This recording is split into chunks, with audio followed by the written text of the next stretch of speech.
Suffolk has no shortage of legends and ghost stories, from the infamous Black Shuck who we covered last year, to the cursed cat of Britain's smallest pub. Stories of spectres unable to pass on litter the area, such as Toby's Walk, a pathway found near the crossroads where Warbleswick Road meets the A12, and the path that leads across Blythburgh Common. Is said to be a pleasant enough walk in the day, if not a bit cold in winter, but when the sun goes down, it can be a very different story. Those who are unlucky enough to choose the wrong night for a walk have been known to encounter a spirit that is said to haunt the path between the crossroads and the now long gone barn that was found along the road that was also known as Toby's Barn, although some say he occasionally haunts the street of Blythburgh as well. Occasionally he is seen on foot, but more often mounted in the driver's seat of a black hearse, dressed in full 18th century military uniform, being pulled by 4 headless horses.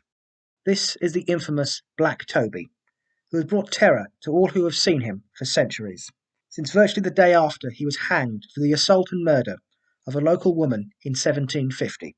Afterwards, his body was dipped in tar to preserve it, and left to rot on a gibbet, located near those very crossroads. The gibbet would stand on the same spot before collapsing some 50 years after Toby's death, and despite the dark history of the item itself, people at the time were not ones to let good wood and metal go to waste. The broken gibbet was soon descended upon, and taken to be used in all kinds of things, including a master thatcher, who is said to have made a thatch comb out of the nails used to construct it.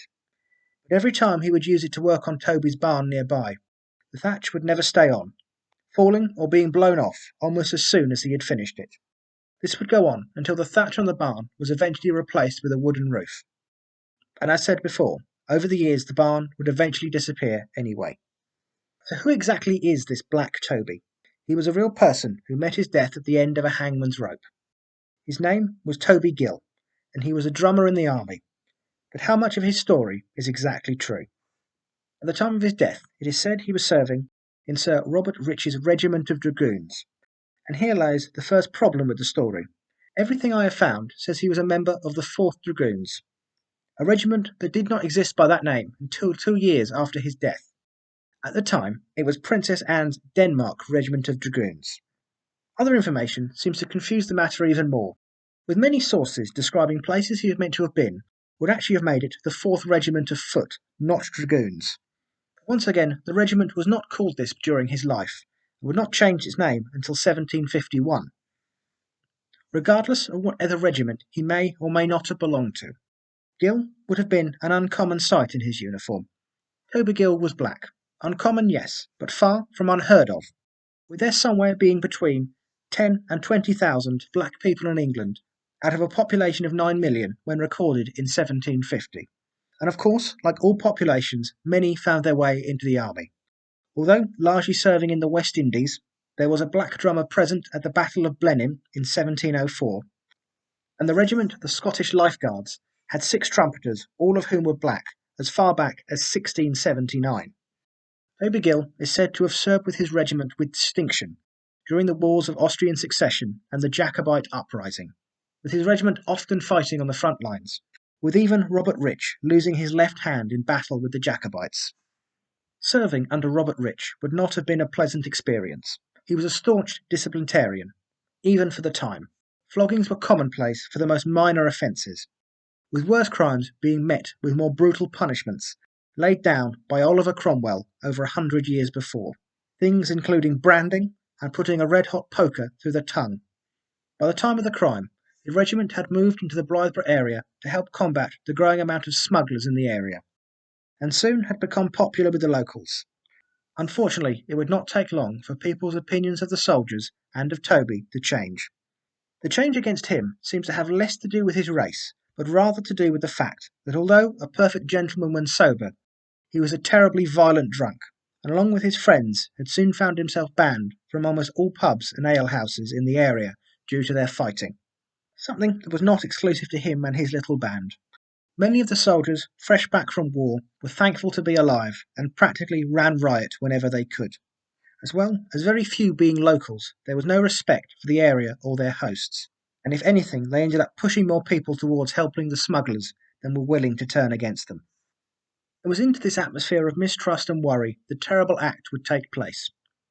One night, a drunker than normal Toby was making his way back to his camp, across at Blythburgh Common, when he ran into Anne Blackmore from Warbleswick, a serving girl from one of the nearby houses. No one living knows exactly what happened that night, but early rising travellers the next morning found Anne laying in the path dead, and next to her, fast asleep, was Toby. He was quickly detained and placed under arrest. Nobody knows exactly what killed Anne. Her body was totally unmarked, leaving many to claim the simple sight of a drunken and angry Toby may have been enough to simply scare her to death. Despite the lack of physical evidence and him being adamant that he had done nothing, Toby was soon standing trial for her murder. Tobias Hill, a black, one of the drummers of Sir Robert Rich's regiment, was committed to Ipswich jail. The coroner's inquiry had found him guilty of the murder of Anne Blackmore of Warbleswick. The trial would not be a particularly long or in-depth one, and it was pretty clear from the very start what was going to happen. The judge wanted to see justice served. The locals wanted revenge for the death of Anne and 100 other perceived wrongs committed on them. And the regiment wanted to make an example of someone to get the rest of the men back in line. And Toby would be a sacrifice. Rightly or wrongly, guilty or innocent, he was going to hang. At Bury Assizes, Toby Gill, one of Sir Robert Rich's drummers, received the death sentence for the murder of Anne Blackmore of Warbleswick. Next Monday is appointed for his execution, which will probably be in Ipswich, and is to be hanged in chains near the place where he committed the murder. The place that was chosen for his execution would be the spot of the alleged killing, near a derrick barn on the main route for those travelling through to London. He was taken to the site over the common, passing exactly over where Anne's body had been found. Shackled in chains on horseback, he begged for his life the whole way, even as the rope was placed over his head. A hard smack soon sent the horse running, and Toby fell backwards. The rope did its work, breaking his neck and killing him almost instantly. What came next is possibly the worst part of the whole ordeal. His death was simply not going to be enough. It would now also stand as a warning to others, and he would be left to rot by the roadside, seemingly a punishment more expected from 1050 than 1750. To prolong the warning, the body was dipped in tar to preserve it, and hung in chains known as gibbeting, where it was left to hang, open to the elements and to animals. I have been unable to see exactly how long he was kept there for, but even after this he was not given a decent burial. His bones were left to be taken by animals or simply to sink into the ground.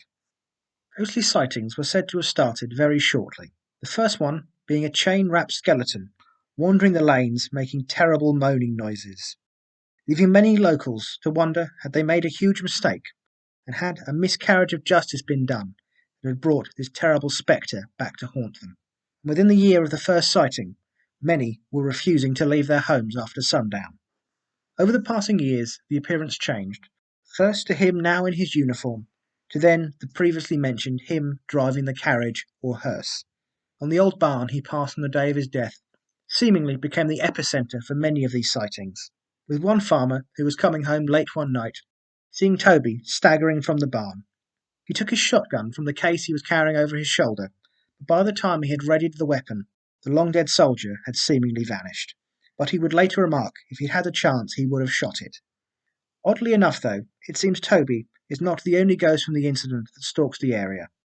Anne is said to be seen, but only on the anniversary of her death, the 24th of June, where she is seen wearing a long blue dress and runs across the crossroads near the point of her death. Ghost stories tend to grow for many reasons, but the growth of the one of Black Toby seems to have a rather sinister undertone, and goes back to the very reason that Toby and his regiment were there to begin with, the smugglers. What better way to keep locals who haven't sided with you away from your hidden areas in the woods and in the commons, and of course the disused barn. The tale of a wrongly hanged ghost who was out for revenge. It should also stand as no coincidence that sightings of Toby seem to wane with the use of smugglers, with there being a slight increase again in the 1940s when black marketeers too used the area. And simply this was it. It seems largely the poor unfortunate death of a man used to create a story to keep people away from ill-gotten gains. But then, who knows, possibly something does stalk the pathways of Blythburgh at night. and I certainly wouldn't want to be the one to find out. I hope you've enjoyed the second of our special Halloween presentations for 2021. All of the information and pictures used can be found in the description below. Please feel free to like and subscribe if you wish. A regular presentation will be with you tomorrow. This was The Legend and Truth of Black Toby, and this was a little bit of history.